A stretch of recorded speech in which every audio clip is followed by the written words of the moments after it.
The Sine Institute of Policy and Politics is American University's incubator for policy innovation. We convene leaders in the academic, public, private, nonprofit, and journalism sectors to engage and promote common ground and nonpartisan solutions. In an evolving world, we seize the opportunity to work on the nation's most pressing challenges through collaboration by experts and top scholars in their field with students in research and scholarship. As part of that goal, the Sine Institute leverages American University's location in our nation's capital, the nexus of government and a growing international business center. We connect diverse perspectives from around the country and around the world with our world-class academics and research, experienced practitioners, and the most politically active student body in the U.S.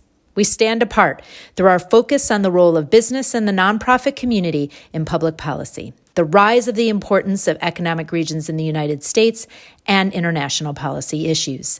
Our focus is to make an immediate impact at the intersection of policy and politics that leads to real and lasting change. Thank you for joining us as we convene, communicate, and collaborate. Well, good afternoon, everybody. Thank you for attending the Sine Institute of Policy and Politics seminar with Kara Swisher. My name is Anshul Shukla, and I am a sophomore studying CLAG and Business Administration. And this year, I am the lead student associate for Kara Swisher and her student associates, which are right here. The Sine Institute of Policy and Politics is AU's premier space for which people of all backgrounds can come together to share their ideas and find common sense solutions. Kara Swisher is a distinguished journalist with years of experience in technology, politics, and social commentary.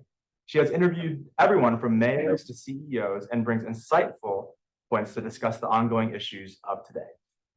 Back in 2020, when everyone was locked in their house, I was listening to my favorite podcast, Pod Save America, and Kara Swisher was a guest on this episode. I was so fascinated by the years of experience she brought and her commentary on the news at the time. So much that I became a subscriber to her podcast. By the way, subscribe today to Pivot and On with Kara Swisher for the most mind-opening discourse you will ever consume in today's politics. Today, Kara Swisher will be hosting a seminar titled The Tech Moment. I encourage you all to ask questions, bring forward your viewpoints, and most importantly, engage in productive dialogue. Whether you're a seasoned expert in policy or a fellow wonk like us, there is a place for you here in this seminar. Without further ado, please join me in giving a warm welcome to Kara Swisher. I may stand.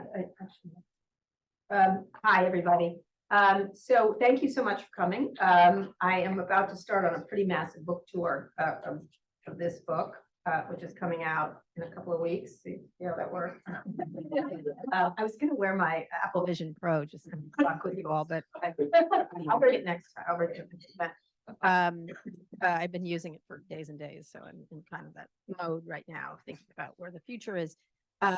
Anyway, but what I'm doing is this is the past. I'm going to talk about the future here, and also, but I think it's really important to talk about what happened and what has happened in the tech space over the last 30 years. And I'm talking largely about the internet age because computers were around before that, and not many people were using them, but businesses certainly had been integrated. Oh, sorry, businesses had been. I'm going to stand. It's easier for me to sit. I sit all day, so that's that. How's that? Is that good? Okay, good. That's better. Can you see me? I'm pretty short. I'm gonna get my coffee. And my beloved, most important relationship in my life, right here. No, it's not true. It's sort of true. A little. Okay, it's true. I've been covering tech for 30 years, as I said, and so I think it's more to look back at what's happened because a lot of what's coming is on steroids of what's already happened. If you think the damage that tech has wrought, and it has wrought a lot of damage and also brought a lot of jobs and promise and money, you ain't seen nothing yet of what's happening around generative AI, immersive computing, the digitization of everything in our society. And so I wanted to start, later I'm going to be doing an interview with Audie Cornish, who's a good friend of mine from CNN, who's also a wonderful interviewer and podcaster, about the book, about various things in the book. And I'm going when I go on this book tour, instead of, she's the only journalist that's actually going to be interviewing me, because I'm, it's not like I'm Vladimir Putin and need Tucker Carlson, but I'd be happy to answer any questions on that if you'd like. But useful idiot comes to mind. In any case, which is what Hillary Clinton called him today, which I thought was pretty appropriate. But we'll see. Maybe he did a bracing and tough interview. We'll see. Probably not, but absolutely not. Sorry, I get off on tangents when I think of him. He's a terrible person. So I'm going to interview, Audie's going to interview me in every city that I go to, because I wanted to encourage discussion. I'm having the people in the book who I like, which is a very small amount of people, interview me. So in Austin, Mark Cuban will be interviewing me. In New York, Don Lemon and I will be arguing about his recent deal with Twitter. In Washington, Lorraine Powell Jobs will be interviewing me. She is the wife of Steve Jobs and also an entrepreneur in her own right. In Detroit, Mary Barra, who's running GM. In San Francisco, Sam Altman, who's running OpenAI. Reid Hoffman, who is very famous. Right now, he's famous for backing E. Jean Carroll, but he's also a very long time Silicon Valley venture capitalist and entrepreneur. And Susan Wojcicki, who ran YouTube and was one of the first Google employees. In Los Angeles, someone you might have heard of named Bob Iger will be interviewing me. Apparently just is going to have Moana 2, so that's all that matters in my house. And Frozen 3 and 4, I think that's coming, which is a big deal. And then, so I'm trying to do that in Seattle, will probably be Steve Ballmer, Bill Gates, and in Chicago, someone.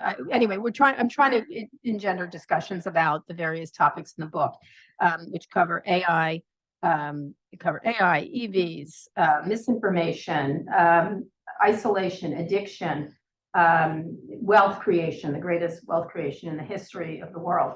What I'd love to start this first one off, and then the last one's going to be in an interview. I'm going to do a live podcast with Larry Hogan. I just found him, which will be good. Let's get 2 chairs, and then maybe I'll bring Nikki Haley or come on here. You may have to do that but I think he'll be good, and he'll be good because he'll be after Super Tuesday, and there'll be a lot to talk about of where the Republican, especially the Republican Party, of which he is sort of not really a member anymore if you look at what he's saying, and he's not really a Democrat. So we're going to talk about that and where it goes, because he's trying to bring civility back. Good luck, Larry. But I'll want to talk about that and some other things with him and where he's going, especially third-party candidacies and no labels and things like that. So that should be really fun. Then you'll see it sort of in action, how we tape something, which will be fun. And he seems like a fun guy. So anyway, so before that, I want to sort of set the table of the things that I want to get through to everybody, which is what's happened in this internet age. And I want this to be a discussion. And I'm going to start by reading myself, which is actually a pretty good book. We just had an excerpt in New York Magazine about the decimation of media by there's not an area of the economy that hasn't been affected in some way by this. And media was, of course, the first. Entertainment really was the first, but media writ large was the first. And then it's trickled down to everything from workplace to sports to every single part of the universe. And so I'm going to just read just the very beginning. And then I want to give you some ideas of what I think is important to think about going forward. And then I'd love to have a discussion. This is the prologue. It's actually, some of it's going to be appearing in the Washington Post soon. And it's where I decided to start with this book, about where, to me, it went wrong. The subtitle is A Tech Love Story, and it is a love story. I love tech, and people, there's some people in tech who are really have no ability to understand complexity, who don't understand the ability to understand consequences and the ability to like something and not like it at the same time. They operate in an incredibly small-minded zone of if you're not for us, you're against us, which sort of brings to mind so many other very bad people in history. One of the things I did, which I thought was obnoxious of me, but kind of brilliant, was at the back of books, you have to get blurbs from people. And they don't say anything, most of them, and you don't really buy a book because of blurbs. And so instead of blurbs, I put all the insults tech people had for me on the back. And I call it praise for Kara Swisher. Gonna be pissed. There's 3 from Elon Musk, actually, including, well, you are right, which I'll read in a second. Another one is you're an asshole. Another one from someone I really, really dislike, David Sachs, who's a compatriot of Elon's, not a single more vitriolic voice in the tech ecosystem.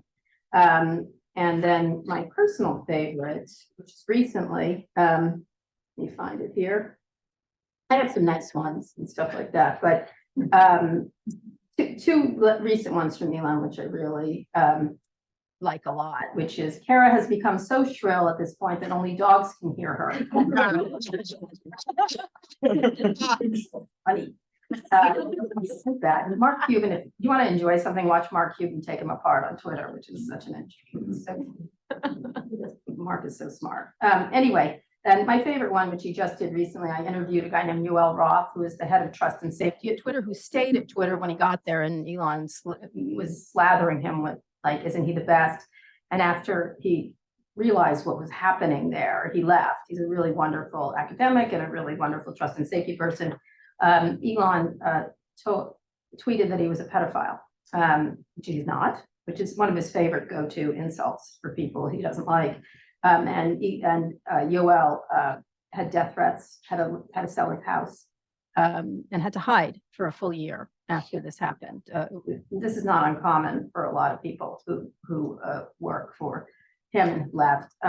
I'm just using him as an example, but it happens a lot to a lot of people, and he's a really wonderful guy. I interviewed him at a recent event we had, and on the other part of the bill was Elon's new CEO, Linda Yaccarino, and she, for some reason, couldn't understand that we have counter people to what she was saying, and she had such a meltdown that she just couldn't do an interview because he was adjacent to her or nearby. Sorry, go ahead. You're cutting in and out. Oh, sorry. Pull the mic closer. Yeah, sure. Sorry.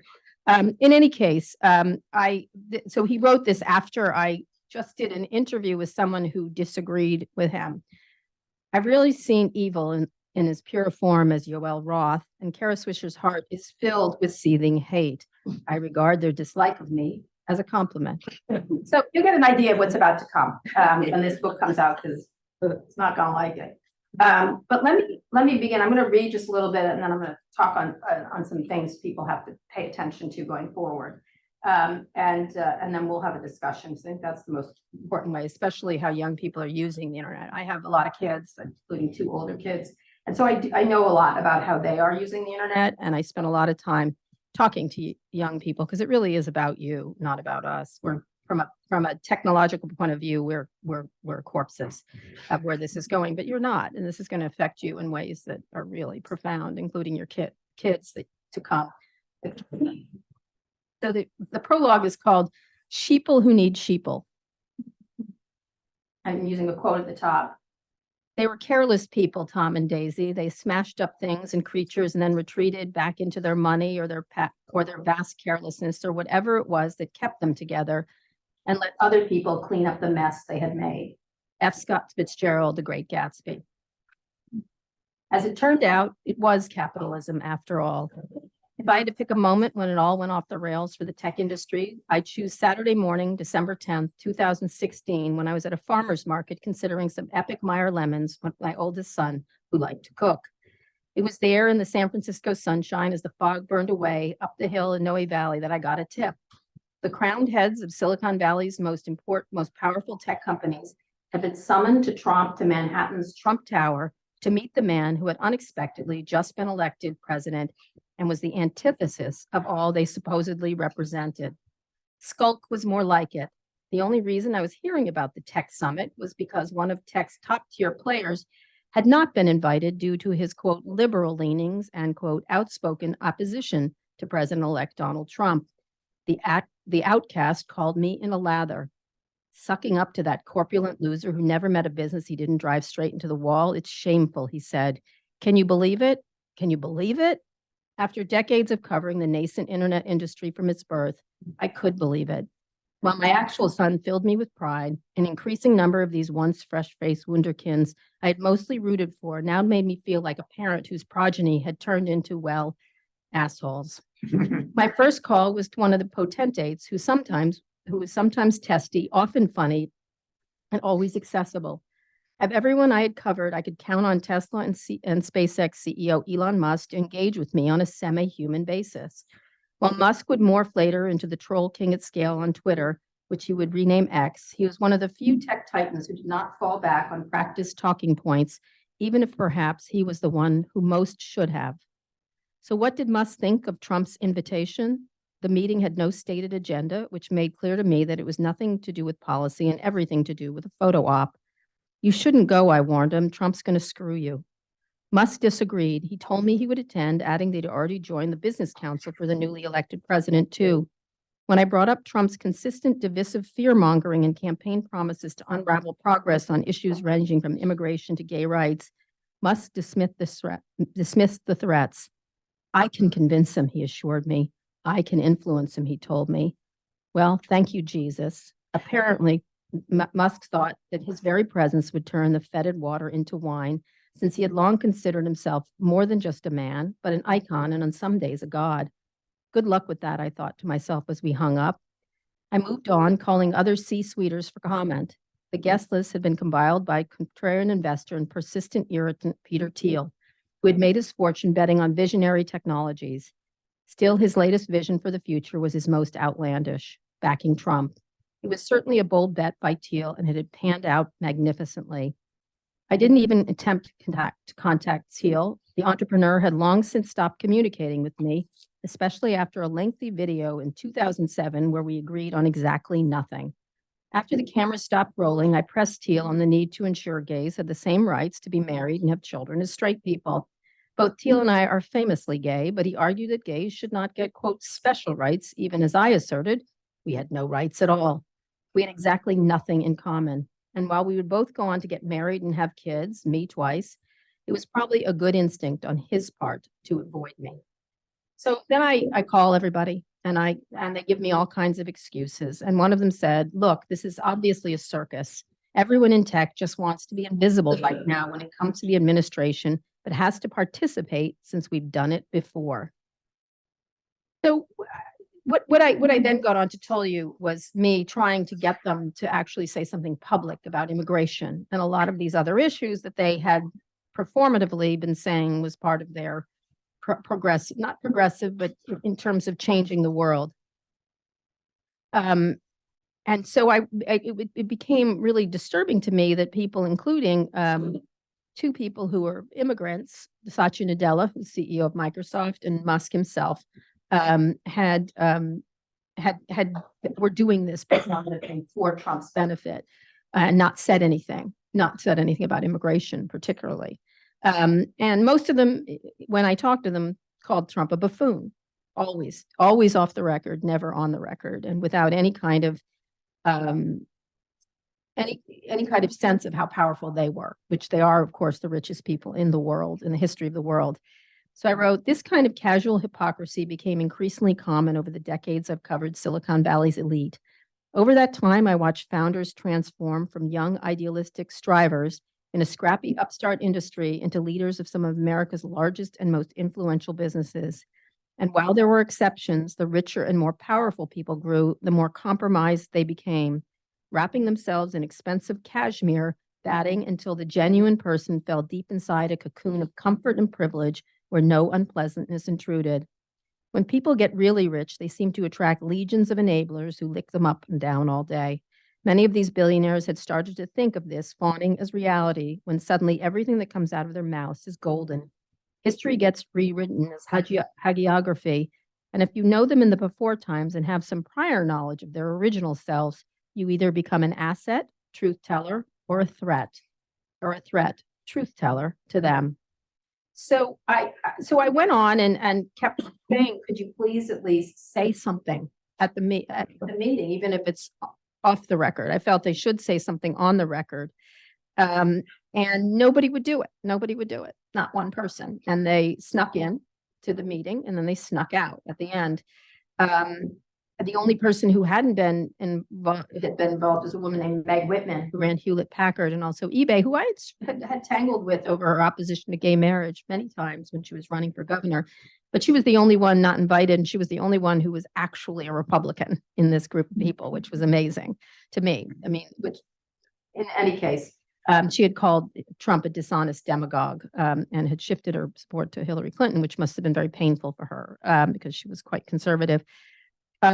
Investor Chris Sacca, who also was not invited to the meeting, seemed to grasp what was happening, boiling it down beautifully. It's funny, in every tech deal I've ever done, the photo op comes after you sign the papers, he told me. If Trump publicly commits to embrace science, stops threatening censorship of the internet, rejects fake news, and denounces hate against our diverse employees, only then would it make sense for tech leaders to visit Trump Tower. Short of that, they're being used to legitimize a fascist. He said this in 2016, which I thought was interesting. I then ended up writing a story about it, about the thing, and I was, it was a scoop and this and that. And I called them sheeple. I called them sheeple, essentially, that they went to this thing without any kind of using of their power to change the discourse. And it made me very upset. This particular thing made me very upset what they were doing here because they knew better and they didn't think this, which I know should come as a shock. I'm quite old but I'm still shocked when people do this. What none of these CEOs wanted to admit were the real reasons they flocked to the wolf's gilded den. There was a heap of money at stake, and to avoid a lot of damage the incoming Trump administration could do to this tech sector. As much as tech execs wanted visas, they also wanted contracts with the new government, especially the military. They wanted profits repatriated back to the US from foreign countries where they had been stashing their lucre. More than anything else, they wanted to be shielded from regulation, which they had neatly and completely avoided so far. Normally, sucking up to power isn't news in the corporate world, but Silicon Valley was supposed to be different. In 2000, Google incorporated the motto, "Don't be evil," into its code of conduct. At Tesla, Musk insisted that his dedication to humanity led him to make cool electric cars for the mass market and reduce dependence on fossil fuel. Facebook was supposed to be a tool to create, quote, stronger relationships with those you love, a stronger economy with more opportunities, and a stronger society that reflects all our values. All these companies began with a gauzy credo to change the world. And indeed, they had done that, but in ways they hadn't imagined at the start, increasingly with troubling consequences from a flood of misinformation to a society becoming isolated and addicted to its gadgets. Neither had I, so much so that I had taken to joking at the end when I made speeches, "I leave you to your own devices." And I mean, your phone is your best relationship you have now, the first thing you pick up in the morning and the last thing you touch at night. It always got a laugh, but by the time Trump was halfway through his term, it was much less funny, and it was dead clear that I had underestimated how compromised the tech companies would become. Facebook, as well as Twitter and Google's YouTube and the rest, have become digital arms dealers of the modern age. I wrote in my first columns after I joined the New York Times as a columnist in 2018. They have mutated human communications so that connecting people has too often become about pitting them against one another and turbocharged that discord to an unprecedented and damaging volume. They have weaponized the First Amendment. They have weaponized civil discourse. They have weaponized, most of all, politics. The tech titans would argue they were no worse than cable networks like Fox News, true, but a very low bar. And there was no easily provable causality. They had polarized the populace, a nearly impossible thing to measure. Most of all, they had dismissed any weaponization as, quote, unintended consequences. Maybe so, but it was not unimaginable consequence. French philosopher Paul Virilio, quote, has a quote I think about a lot. When you invent the ship, you also invent the shipwreck. When you invent the plane, you also invent the plane crash. And when you invent electricity, you invent electrocution. Every technology carries its own negativity, which is invented at the same time as technological progress. Let me be clear, Hitler didn't need Instagram. Mussolini didn't need to tweet. Murderous autocrats did not need Snapchat their way into infamy. But just imagine if they had those supercharged tools. Well, Trump did, and he won the election, largely He won the election thanks in large part to social media. So I was really worried when they went there. I was really worried that they were going to really be hand in glove with someone I was quite worried about and was going to manipulate and break laws pretty regularly because he said he was. So I tend to take I'm not sort of one of those Maya Angelou people. If people tell you who they are, believe them. I'm that person. So later, after it happened, after the tech summit was taking place, I wrote a piece saying what I thought of these people. And it was the first time I was really quite, I was oppositional to them, but this was a sort of a line in the sand that I had it with these people. The Trump summit was a major turning point for me in how I viewed the industry I've been covering since the early 1990s. The lack of humanity was overwhelming. My minor in college was Holocaust studies. I studied propaganda and I could see Trump was an expert at it. I knew exactly where this was headed. I ended my original column that broke the story with this. Welcome to the brave new world, which is neither brave nor new. And it's now the world we live in which it's Trump who is the disruptor and tech the disrupted. Yeah, you can say it. Fuck, fuck, fuck. So that was kind of unusual for me to do, but I like that word. I'm going to end with this part of it, which was I was super worried, like what was going to happen. And a column later in 2019, I predicted the attack. I said, this is how it's going to go. And then they're going to attack the Capitol because that's what he says he's going to do. You know, that's what he says. And again, I believe him. And I'm going to talk about this in a second with all of you, and I'm going to give you some ideas of where things are going. But I want to end on this part because the carelessness is not just here, it's all around the globe. And the first person who alerted me to it was a woman named Maria Ressa, who won the Nobel Peace Prize recently, but she was attacked in her country by President Duterte, another thug, who tried to jail her for just running a website that was very similar to mine in this country. And she had actually come to me when she started it to get advice on how to start an online news service. In August of 2016, investigative journalist Maria Ressa gave Facebook alarming data about people in the Philippines who were being targeted for graphic online abuse after criticizing President Duterte's drug war. Facebook did not take down the pages until 2 years after her report. So in 2019, Maria contacted me and asked if I could help convince Facebook of the burgeoning threat.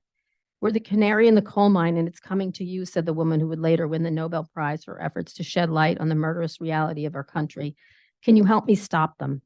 As it turned out, as much as I tried to sound alarms, I could not stop them. Each year since has brought bigger and fresher tech messes. Twitter, stupidly renamed X, had mutated into a platform where the richest man in the world offers his retweet support to racist, sexist, and homophobic conspiracies. AI's deepfakes and misinformation reopening up a new virtual Pandora's box with the potential to unleash troubles to plague humankind faster than any actual plague. Chinese owned TikTok makes parents feel better by employing safety features for teens, while the site could be extending the Communist Party's surveillance state across the globe, according to increasing numbers of government officials I've interviewed around the world. Over time, I've come to settle on the theory that tech people embrace one of two pop culture visions of the future. First, there's the Star Wars view, which pits the forces of good against the dark side. And as we know, the dark side puts up a disturbingly good fight. When the Death Star gets destroyed, heroes die, and then inevitably it gets rebuilt. Evil, in fact, does tend to prevail. Then there's the Star Wars view, where the crew works together to travel to distant worlds like an interstellar Benetton commercial, promoting tolerance and convincing villains not to be villains. It often works, and I am no surprise a Trekkie, and I'm not alone. In a 2007 All Things D conference I hosted, Apple legend Steve Jobs appeared on stage and said to me, I like Star Trek. I want Star Trek. Now Jobs is long dead, and the Star Wars version seems to have won. Even if it was never the intention, tech companies have become key players in killing our comedy and stymieing our politics, our government, our social fabric, and most of all, our minds by seeding isolation, outrage, and addictive behavior. Innocuous boy kings who wanted to make the world a better place and ended up cosplaying Darth Vader feels like science fiction. But everything I'm about to tell you really happened. You can say it. Fuck, fuck, fuck. So anyway, this is the beginning of the book, which is not happy, I guess you would say. So this sort of is, but actually you don't have to have. But I want to talk about, because it is actually a funny book. There's all kinds of scenes where really wealthy people do really crazy things. Like there's a party for Google, the Google founder, Sergey Brin, where they had an ice sculpture of a woman. Everyone had to dress like babies. You either had to wear a diaper or footy pajamas, which I declined to do. And so did Gavin Newsom. Only the two of us were not dressed up in clothes in San Francisco. And there was an ice sculpture of a woman, a huge ice sculpture of a woman with Kahlua coming out of her breast. This was a baby shower, which was really tasteless. And it's about like all kinds of adventures I had along the way with all the various and sundry things. So a lot of it is very funny, but that was the heart of what I'm trying to get through here. Because right now we are at a yet another really major shift in power around generative AI.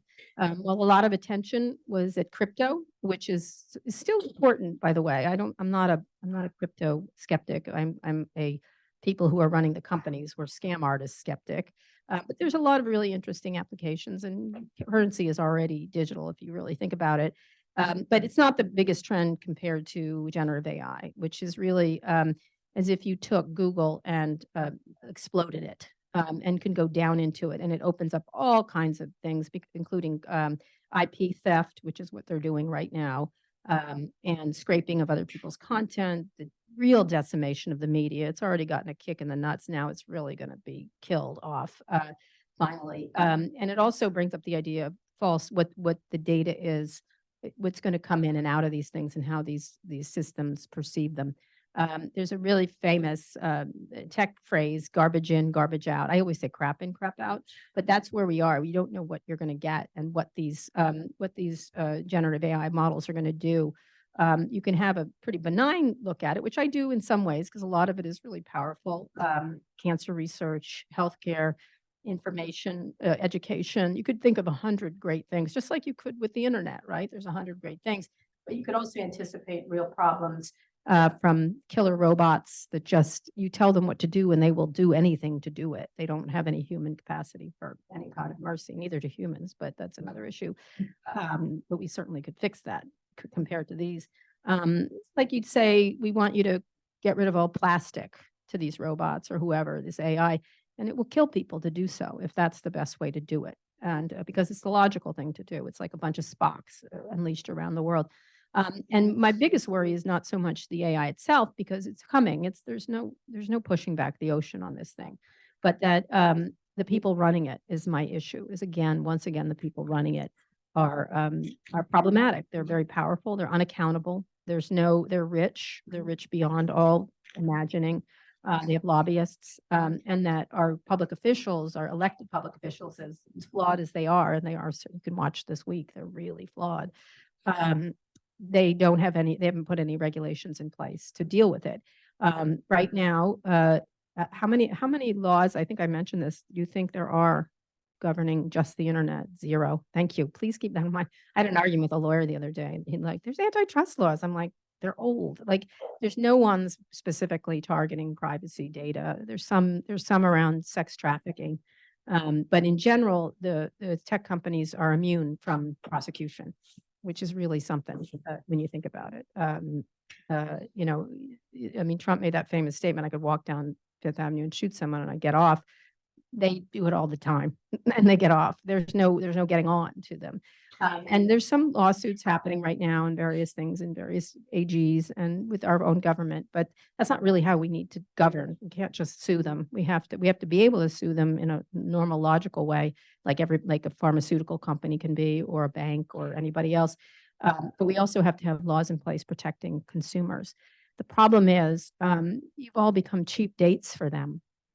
You've all accepted all their conveniences, including maps and dating sites and blah, blah, blah, everything you use, that is delivery and everything. And then the trade you make is you give up yourself, you give up everything. And one of the ironies is that you didn't, but the American public paid for the internet and invented it. It was done with research at research institutions and US government institutions. And then these people took advantage of it, which is really quite something, and then act like it's theirs. It's not theirs, it's ours.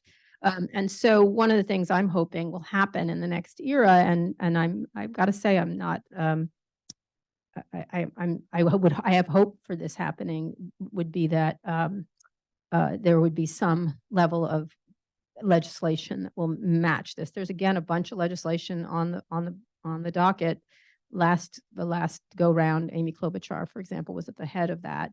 None of it passed. She got her knees cut out from under her. She didn't think it was going to happen, and we spent a lot of time talking. And at one point, she on stage, she said, "Kara, I assure you these are going to pass." And I go, I assure you they're not."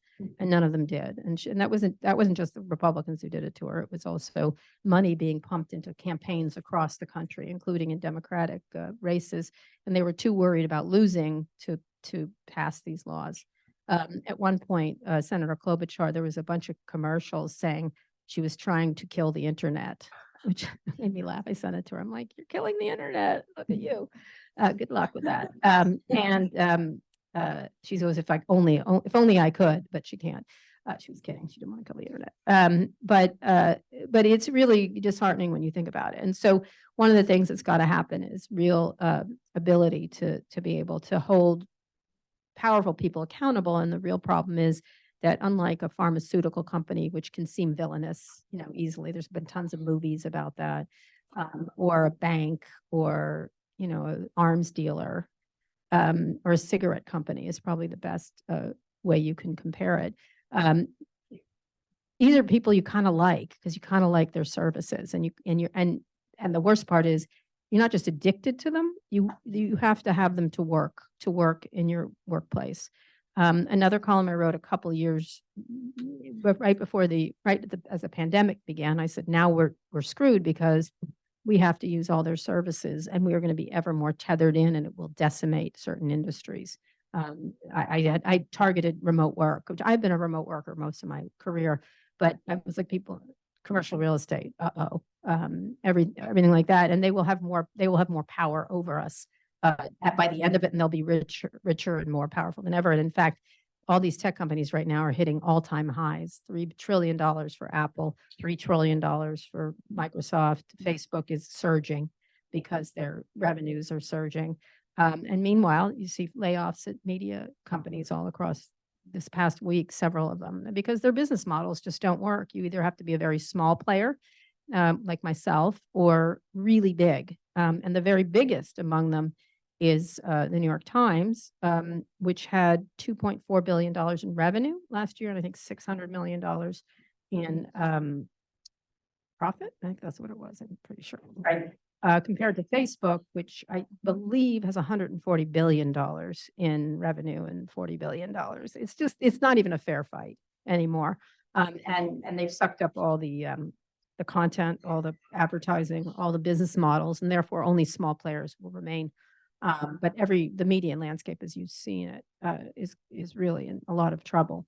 That said, some media has recovered, like the music industry, because it's been using these tools, but they sued them for a very long time. Right now, there's a number. New York Times is suing a lot of the OpenAI companies. A bunch of others will be suing. Individual content creators are suing around generative AI, but I don't think they understand the problem is the breadth and depth of where these things are going to hit, and the fact that, once again, the people who control these technologies, which again were created by the U.S. government, that how few of them are. They're the same people with the same money, because it costs so much money to do generative AI. The computing power needed and the equipment needed is massive, and so small companies will not thrive. And so I want to talk with you all about this, and I'm happy to talk about TikTok if you want, which I like. I wrote a column a couple of years ago, which I got every speech I gave, I got shadowed by the Chinese government because I said, I love TikTok, best product I've ever seen in my many years of covering. It's also a surveillance mechanism and a propaganda. Like, it's a fantastic propaganda mechanism. So I'm happy to talk about this stuff, but what has to the fact that our government doesn't have power over generative AI is really quite something. It's like we're giving nuclear weapons to private companies. Like, really, it really is. And there's no ability to do anything about it at this moment, but there is in fact lots to do about it. And so one of the reasons I wrote this book was to talk about the things we could do to try to equalize the playing field here. And I'm not the whiner of a media person who's like, oh no, I have a great career. I make lots of money in media. because I became an entrepreneur, but everybody cannot do that. And so, you know, and I think a lot of media companies have been slow-footed and is stuck in the past. And I talk about that in that excerpt that just was in New York Magazine, and we did it to ourselves. I didn't, but they did. I left. I left because I understood the problems of classifieds and advertising and things like that, and their ridiculous cost structures. Often media doesn't think of itself. I'm always like, it's the news business. It's like show business. Let's focus on that. So anyway, I'm happy to talk about those things. And a bunch of other things that I'm focused in on, and I've been spending a lot of time on, is talking about climate change tech. A couple of years ago, I wrote a column in the New York Times talking about how I thought climate change tech was going to create the world's first trillionaire. And I made that up off the top of my head. I know, shocker. And it was only because I wanted people to focus in on the ideas of where we could use tech. And it's not going to be the only solution, but there's a lot of really interesting tech solutions coming forward. And I would like a lot of these brilliant people to shift their focus onto what is an existential threat to our world. It absolutely, no question is. What I'm fear is going to happen, and you read about it quite a bit, is that and there's a great book by Naomi Alderman, who did The Power, which was made into a really, you know, the teenage girls get the power to zap people, which would be fantastic. She's written The Future, where what's happened in real life is a lot of billionaires have created escape pods from this planet and from on this planet, where they're they all have bunkers, they all have plans, they all have escape plans and things like that. And of course, Musk is the most, you know, Mars is his plan, apparently. Good luck. Bye. Go soon. Tell us what it's like. Goodbye. See ya. That would be such a great thing if he did that. I don't, it'd be good for humanity and good for all of us. For him too. He needs a little break. So I'm teasing, but I'm not really. I wish he would go to Mars. And he wants to. So great. Win-win for everybody. You know, the fact that the richest people are having escape plans for the planet should make you think about how much we need to focus in on climate change tech. And the other thing I'm spending my next book is about is the use of tech in healthcare and changing how we live and how long we live and our health span. And I'm going around the globe and trying out all their crazy schemes to see where it can go. Obviously, right now people focus on Ozempic or psychedelics, which will also be in the book. But there's really some amazing stuff being done around cancer research using generative AI, using quantum computing. I haven't even gotten to that because that's really powerful in a way that none of us are quite wrapping our arms around. So one of the things that I spent a lot of time in the end of this book is talking about the things that are really important and how, like Paul Virilio said, it can be used for amazing things. That this is these are one of the metaphors I use in the book is that I first started using the internet when I was in North Carolina at Duke University on a fellowship, and it was pretty close to where they had the first flight in Kitty Hawk. And I said, you don't want to be the person on the beach when they fly. I think it was like 8 minutes or something like that. And they didn't get very far off the ground or whatever. You don't want to be the person on the beach going, oh, that sucked. Like, can you imagine they flew, right? And so you want to look to the positive parts of technology, which I like to do. And what unfortunately it happens is that because of, and not everybody, I have a whole chapter in here, people I really like, Mark Cuban being one of them. I really like Mark Cuban. He's doing all this cool stuff around healthcare. Reid Hoffman. There's a bunch. Brian Chesky, Fei-Fei Li, Dr. Fei-Fei Li. And so anyway, so I want to lean into the people that have the positive outlook of where we're going to go, along with a government that actually does its job.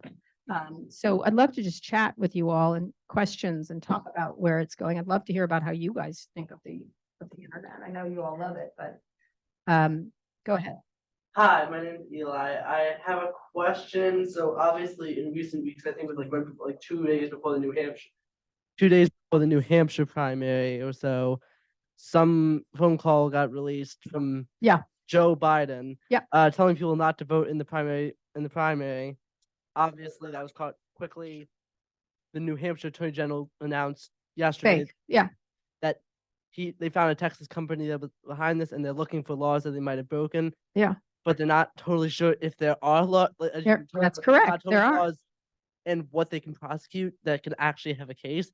How, my question is not about the like making laws. My question is more about as we enter a very dangerous, Yet another. yet another dangerous election where we're facing Trump. Yeah. And future elections too. How do we, in the meantime, while we're waiting for Congress to do something? Yes, they can't agree on lunch, so. Yeah, they can't exactly. So like, so And that's the what- Republicans. They Yeah. can't agree with each other on lunch. But go ahead. so while we're waiting for them to figure out what they're gonna do, how does the country and how do like politicians deal with this constant? Well, it's a real issue. It's not, there was three things that happened that week. One was these fake Joe Biden robocalls that sounded remarkably like, essentially it was like, don't vote, right? Don't vote. At the same week, which was similar, and I linked the three things together, was two technologists took all of George Carlin's acts and put them into AI and then created a George Carlin act, current one, without IP. Like not just, and they said it's an homage. I'm like, you're fucking shoplifters is what you are. Like, I think I'll go into the 7-Eleven and take a Snickers and say it's an homage to me wanting to eat. Like, it's ridiculous. That's what two people always do. Borrowing it. I'm like, you're not borrowing, you're stealing it. Like, so that was one. They did that with George Carlin. It's remarkable. It's a you could, with me, you could make an AI me. There's so much material and voice and stuff like that. And then the third thing was these fake porn of Taylor Swift. There's now fake porn of someone else. I don't know why we want to look at him. Drake. Drake, you might want to look at him. So there's all this fake porn, and in that case, it's designed to. They're trying to warn Taylor Swift to back off. You get that? Like, don't back Biden. Don't tell people to vote. She could give a fuck, so that'll be fine. They only had like a short reading of her songs. It's like she ain't gonna do what you want to do, but that was a third thing, and those were all fake and generated. It's a really problematic thing, and the problem is media literacy is at an all-time low. And one thing is, I think many young people do understand to be very wary of the stuff that comes over, like the information. I think older people have more of a problem with it. They're like, they believe it, and then the gossip iterates, and then it's shot down. It takes a while to pull it back. Again, short of being able to prosecute people. And then the third thing is these swattings that are happening to public officials. And there are no laws on swatting, like incredible. Like you can do that. Like there are some in some localities, but there should be a federal swatting law. And Nikki Haley's parents got terrified. Yeah, 3 times. Well, of course they did. But look, these people are going to use these tools because they can. And so will China, so will Russia. Why wouldn't you? If you had these terrible tools, you have to always anticipate. And there's actually a scene in the book where I wrote when Google tried to buy Yahoo, and I was very adamant that they may not have 97% of the search market, because at the time it was important. I was like, this is ridiculous. Like someone owning 100% of the meat, right? Or whatever. And I wrote a column because Microsoft had that issue earlier, which I covered here when I was at the Washington Post. And a throwaway line I wrote was, at least Microsoft knew they were thugs when they were doing the terrible things they were doing. So one of the founders called me and he said, I'm a nice person. And I was like, great, good for you. Like, I'm not so sure about that, but okay. And I said, I'm not worried about you. I'm worried about a bad person taking your power and manipulating people. I'm like, I always anticipate the bad person taking these tools. And so one of the things that we've left ourselves to is that we let these companies self-regulate themselves. That's what we do.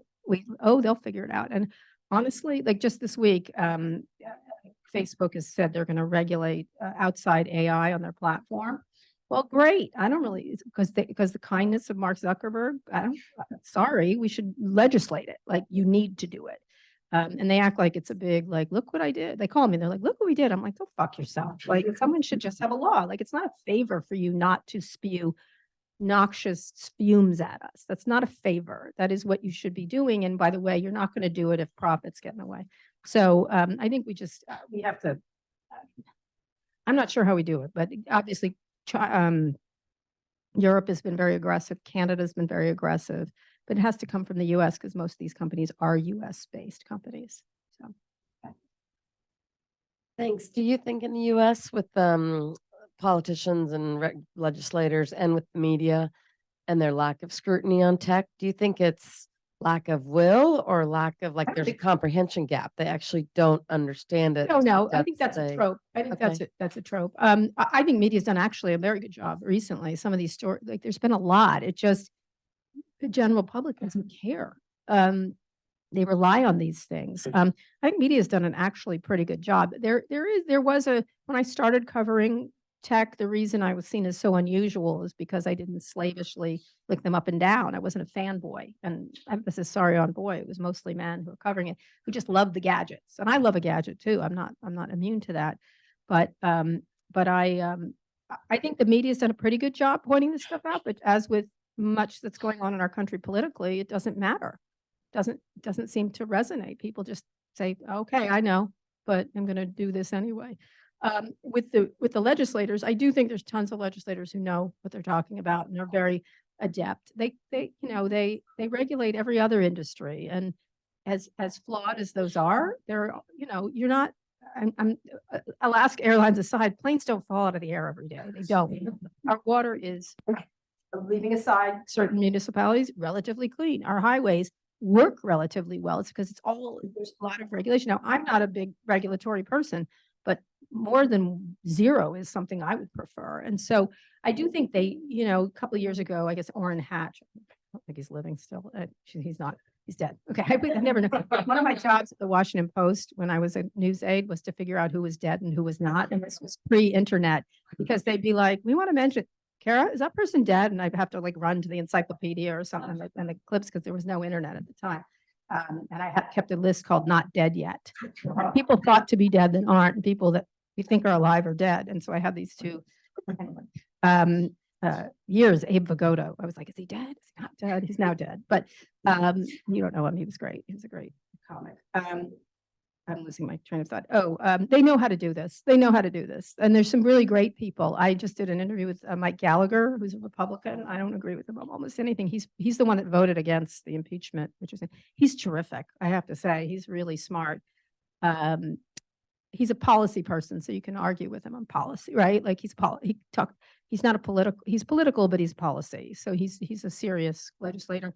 Ken Buck, who's just left, unfortunately, again, a Republican, very smart on these issues. He learned, right? He learned himself up. That's what he told me. I learned myself up. That's what their job is. David Cicilline, who left also, was terrific. Amy is great. Senator Klobuchar is, Senator Warner, Senator Bennett from Colorado. There's a whole bunch of them. I would not include Senator Schumer among those people, but I think he's really astonishingly idiotic on tech. And I can't believe I'm saying this. Josh Hawley knows what he's talking about. But he also says stupid things all the time, so it's really hard. You're like, oh no, once again, he said something dumb, and then you're cheering for the insurrectionists. Nice job, sir. So anyway, I know, but he's aggrieved. I love remember when he wrote his book, where he was censored all the time. And of course, he just wrote a book, was on all the major news programs. He got really mad at me. I said, only someone who never shuts up would say they were censored. He never shuts up. Like he always gets a thing.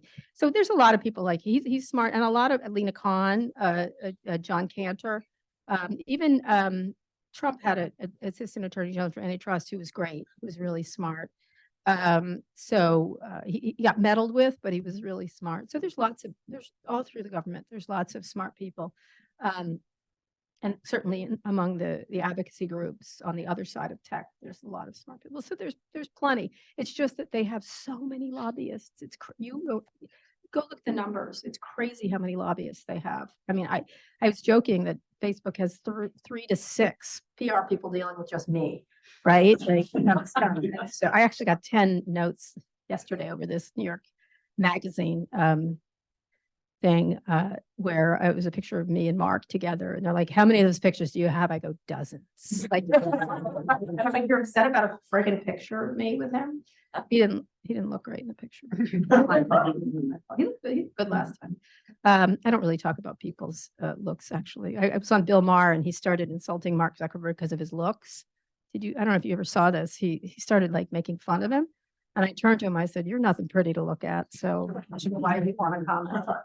Why don't we talk about what he did rather than what he looks like? I I haven't been invited on since, But no, I have. I'm going on the 22nd. We like to mix it up. So I think there's plenty of expertise. I think that's a lie. I think that's not true. I think the issue is the amount of money they have to bring to bear on elections. It's always that. But in this case, they are so rich. It's really beyond, and they have a more pleasant personality versus you can always be mad at a banker, right? You tend not to be mad at these people as much because you rely on them. So since like Obama, we have been seeing like a boom in social media and like media usage in During these Obama, campaigns. yeah. During Obama, like all of these uses of media during the campaigns, and it just keeps getting to be more and more of like an essential part of everything, especially with like Trump and Twitter, as you were like talking about before, and like going into this election, like as a group of people who are like so concerned about like 2024 and like Joe and like potentially like Trump and everything, should we be embracing it and like getting on like X or whatever and like being in these conversations online, or should we be turning to like other forms of like campaigning? Because like for me, like to sit in phone bank, like it kind of seems like Actually, a it's waste. more effective. I Yeah. mean, a lot of social media is just dunking, right? And it's called hashtagism, right? Hashtag, we know the hashtag. Some of it's just dunking, and it appeals to our base instincts to do that. And it's like a game. There's a great guy I have a lot in the book called Tristan Harris, who's, he used to work for Google, and his job was to get you to push that button. That was his, and they do all kinds of things that are similar to gambling to get you to push that button. And so addiction is part of the plan, addictiveness. And that. You don't even have to be told that, or you need to be, I'm addicted, but one time my son was looking at, and actually my kids don't use the internet as much as I do. But my son was looking at something. He goes, just a second, I finished. I go, it never ends on that thing. Just it's endless. It's not like it doesn't stop. And so, I think that's one of the issues. Some of it's effective, but I think it's gotten less and less effective as everyone's used it. It's been flooded with misinformation. It's kind of like trying to put truth in the middle of a sewer, right? I mean, it's there, but you can't find it because everything else stinks. And it's very easy to manipulate. And one of the things they're doing is, with social media, they can aim a million it used to be you have a billboard, everyone watches it, or a television commercial or an ad, whatever.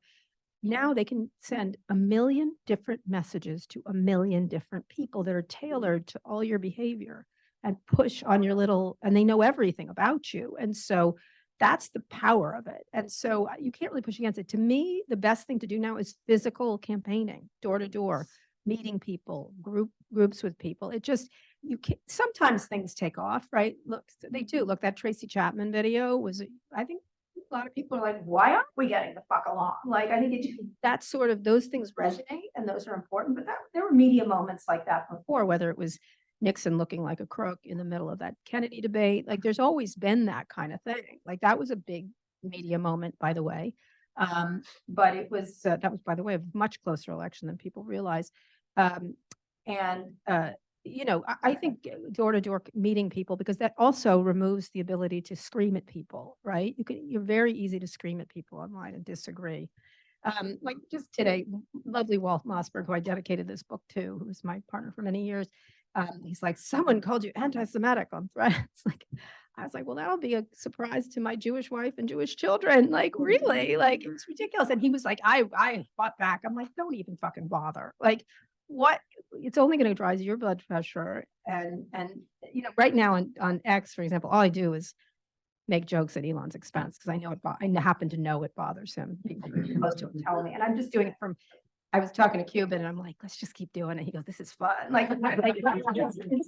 It just bothers him. And so in that case, sure, we are shifting him a little bit, right? Because he's irritated, and therefore his eye is off the ball of other terrible things he wants to say about immigrants. He's an immigrant. You're an immigrant. You're an immigrant. Your mother's an immigrant. Like, you're sort of like. So in any case, I think meeting people is the best way now. It's just the only way. And I know there's sort of ugly meetings now, public meetings, but it's very hard to, you start to listen to people. And I think the tolerance of listening to people who don't agree with you is declined rather precipitously. And I think it's really bad on the right, but it's not so great on the left, very censorious on both sides. And so, and I don't mean censored, because I think everyone does get to say what they want. I think it's just refusal to have any other, like that maybe it's complex, maybe it's nuanced. And I think that's hard. You can't do that not in person. It's very hard to do that online because it's meant to be reductive. Go ahead.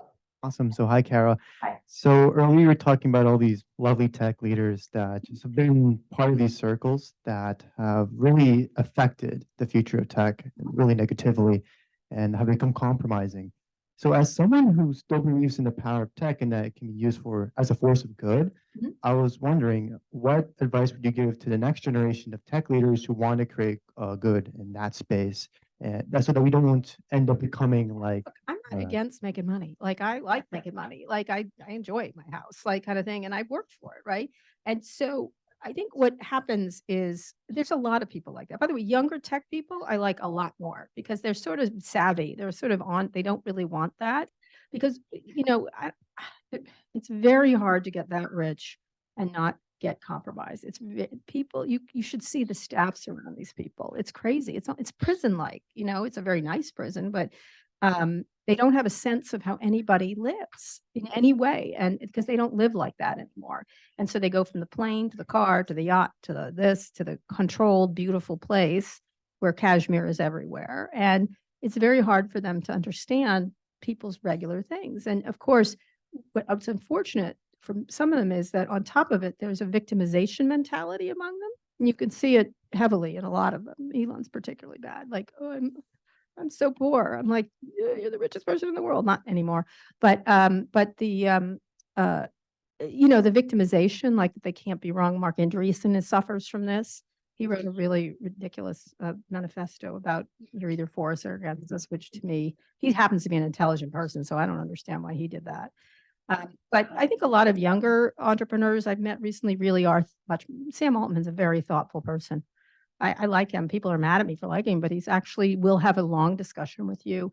The people that are more adult and I don't mean that as a diminishment of young people, but people who act like adults and are mature and are, I hate to say it, well raised, really can have good discussions. And there's a whole pile of them. There's a lot of them in robotics. There's a lot of them in AI. There's a lot of them that are really thoughtful about everything you build is going to have damage, right? As an entrepreneur, you need to anticipate it and mitigate that. A lot more of the young people think like that than the older people. They're like, oh no, anti-Semitism. How did that happen? Well, you let Holocaust deniers on your platform unfettered. What do you think is going to happen? So I think more of the young people tend to be more interested in consequences or aware of them. And so I'm not as worried about the newer entrepreneurs at all. Actually, the ones I meet are terrific. And I think they see, you can see with your eyes what's happened and they don't like it, and they're not as money focused. I would have to say they're more, they seem to talk more about climate change, about stuff like that. So that's heartening. And there's a lot of great ones. Again, Tim Cook is terrific. There's a lot of thoughtful people. There's a lot of thoughtful people who care. Unfortunately, because you're running a capitalist system, shareholders are and again, I don't blame them. That's their job. Their job is to make money for their company. Our legislators are supposed to be representing us and protecting us. That's my feeling. All right, 2 more questions. Back there. Thank you. So I wanted to get a little bit more insight about the tech situation involving Elon Musk. I know you have very strong opinions about him, but regardless of We used to talk weekly. regardless of the government's ability to attempt regulating tech, it seems like Elon's the only one who's not only continued to benefit from the government, but gone Correct. through completely unscathed. Like, Yeah. despite the fact that committee hearings are a horse and pony show, at least they're happening. And there's the FTC and DOJ lawsuits. But, Musk, the closest thing that's happened has been maybe an SEC violation on Twitter, but now he's building ventilators and now he's He potentially didn't build ventilators. That was an area we started fighting. I was like, you didn't do it. Oh, yes, I did. I go, you're lying. You didn't. Like, just stop lying. There was something happened to him during COVID that was related. Your case being, he just keeps getting more and more incentives by the government to be a That's right. deeply entrenched asset. That's right. That's right. And what do you think is the long Well, effect of that? here's the thing, hugely entrepreneurial person. He really saw an opening around space, for example. That's a really, I love SpaceX. I think it's really innovative and interesting. They're doing all kinds of innovations. I don't think it's just him. He likes to take credit for everything. Tesla, he did not found, just be aware. Also, Tesla almost died except for a loan from the government. It would have died without a loan from the government. He has enormous government contracts. You're absolutely right. I think he's someone like a lot of people these days that just, they'll break laws until you stop them. And most people, and what he's shown us, and so has Trump, is that, oh, wait, people don't stop you. You can't, like, why don't we murder people? Do you really get, you know what I mean? Like, that's the problem. I think the government is so fragmented. It's very hard. Like NASA is dependent on SpaceX right now to do these payloads. What we have to do is encourage other companies to come into existence. So there's a competitive thing around space, but it's not now. He really does dominate that. There's always a tendency towards domination. There's also the abrogation of any funding to NASA. They just cut it off and let private companies do it. And the other competitor would be Jeff Bezos. Oh, great. Like the more jolly billionaire who's having a good time with his girlfriend. But he's not serious. I mean, he is sort of serious about it, but he's more serious about, looks like, working out to me. But you know, that's the problem, is that it's very expensive and innovation's really hard. And when one company dominates, you can't move him off of payloads to the space station if we want to keep that going. And we handed it to him, right? And he's innovative. He is. He's moving into a space and taking advantage of it. This has happened before in, you know, with the former robber barons. This has happened like many times. And I do think the government sort of handed him that. There is some now worry around these series of articles in the journal, which I thought are really good, about his drug problems. And they're very real. And national security issues around him. And the board, which is not a board, it's a rubber stamp. And so I think the journal did a very deft job of showing how much money the board members are making off of him. And that's the problem with any, not just him, but any rich person. These people aren't going to be making good decisions if they're getting $100 million. Like, should I do the right thing or should I get 100 million? Most people go here, right? Getting 100 million a year to sit on the board of Tesla. Go read. Yeah, go read. Yeah. No, they're getting it through stock options and everything else. You should see the number. It's crazy. That journal piece is, I thought they were, you know, it's one thing to go, oh, he takes too much ketamine, which everybody knows he is. And it's another to say, let us explain why this board isn't doing anything about it when they would for anybody else. And they were tracing the amounts of money. It's hundreds of millions of dollars for these board members. It's crazy. And that was smart, because you could go, oh, it's just a drug story, but it's not. It's a story about corporate governance, right?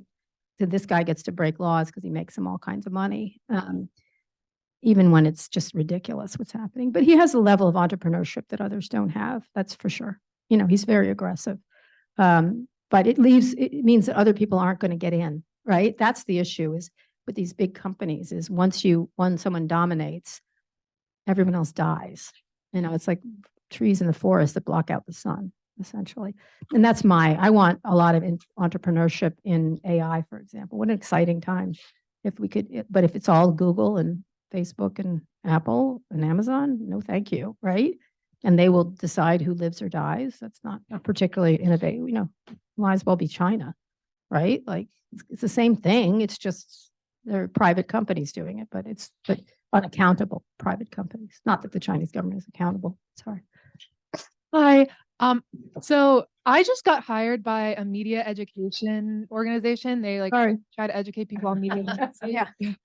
But they want me to do social media. And so what I'm going to be doing is working on TikTok and Instagram to try to reach people who are on the platforms and teach them about all this stuff. Mhm. So what do you think we can try to do on those platforms to try to change the culture when there aren't these kind of platform governance laws? Yeah.